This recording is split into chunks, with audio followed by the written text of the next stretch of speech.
বাইরে ভাই আমার বিশ্বাস হইতেছে না, যখন মানবতার ফেরিওয়ালারা এক একটা ঘরে বসে দুই চারটা কথা বলা ছাড়া কিছুই করতে পারে না, ঠিক ওই টাইমে ঠিক ওই সময় কোটা বিরোধী আন্দোলনে আমাদের জনপ্রিয় উমর ভাই ভাই কি বলবো একবারে রাজপথে নেমে গেছে, ছাত্রদের সাথে রাজপথে নেমে দেখেন কিভাবে স্লোগানটা দেয়। আমি আপনাদেরকে পুরো ভিডিওটা ভালো করে দেখাই, তাহলে আশা করি সবাই বুঝতে পারবেন, কারো বুঝতে কোনো কষ্ট হবে না। উমর ভাই আমরা অনেক আছে না উমর ভাই নিয়ে এই কথা বলি, আরে ভাই একজন মানুষের মন মানসিকতা। আচ্ছা যাই হোক, আপনাদেরকে ভিডিওটা আগে দেখাই, দেখেন ভিডিওটা দেখেন। উমর ভাই দেখছেন রাজপথে নাইমা তারপরে ই করতেছে, আপনারা দেখেন।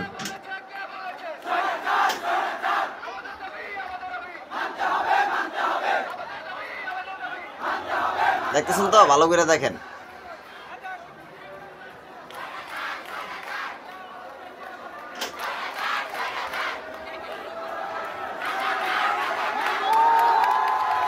দেখতেছেন তো, ভালো করে দেখেন। দেখলেন তো ভাই, উমর ভাই কিন্তু রাজপথে নেমে গেছে। আর কত কত মানবতার ফেরুল আসছে না, যারা মনে করেন ওই যে 1 টাকা মনে করেন ধরা দেয় এরা ভিডিও একটা করে 10 টাকা ইনকাম করে ভিডিওতে, এরকম কিছু ফেরুল আসছে না, হকার যারা আছে না, ওরা মনে করেন আছে ঘরের ক্ষেত্রে তোর টিক মেরা বেরিয়েছে, কোনো কথা নাই। যদি শুধু এটাই না ভাই, উমর ভাই তার কোটা বিরোধী আন্দোলনের নামার আগে কি কি তার ফ্যামিলিকে উদ্দেশ্য করে বলে গেছে, আপনাদেরকে চলেন এটাও একটু দেখায়, কারণ এটা আপনাদেরকে জেনে রাখা দরকার। দেখেন সে কোটা বিরোধী আন্দোলনের নামার আগে কি কি বলে গেছেন, একটু শুনেন আপনারা তার ফ্যামিলি উদ্দেশ্য করে কি কি বলছেন। আর কত হাতে চুরি করে ঘরে বসে থাকা যায়। এইবার আমি আমার বড় ভাই বোনদের সাথে রাস্তায় যেয়ে বুক পাইতে দিতে চাই, দোয়া করেন সবাই যাতে আমি শহীদ হয়ে যাই। এই কথাগুলো বলার কারণ হলো আমি একজন ছাত্র, এবং ছাত্র হিসেবে একটা যৌক্তিক আন্দোলনে রাস্তায় বুক পাইতে দিয়ে বুকে আঘাত নিয়ে শহীদ।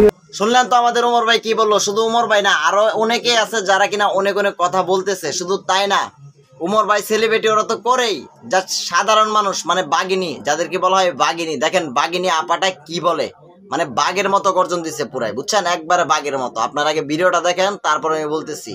এখন পর্যন্ত বাবাকে বলে আসছি আজকে যদি মরে যায় আমার লাশটা যেন রাস্তা থেকে কেউ না তুলে।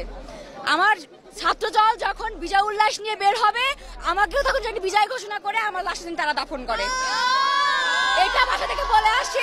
এখন কি হবে সেটা পরে দেখা। তো ভাই শুনলেন তো বাঘিনীর মতো আপুটা কিভাবে গর্জন দিল। একটা কথা বলতে চাই, এই দেশটা আমার, আপনার, আমাদের। আর আমাদের দেশে আমরা একটা জিনিস আবদার করতেই পারি, মাননীয় প্রধানমন্ত্রী আমাদের অভিভাবক, আমাদের গার্জেন। আর আমাদের গার্জেনের কাছে যদি একটা জিনিস আবদার আমরা নাই করতে পারি, তাহলে কার কাছে করবো, এটাই আপনারা বলেন।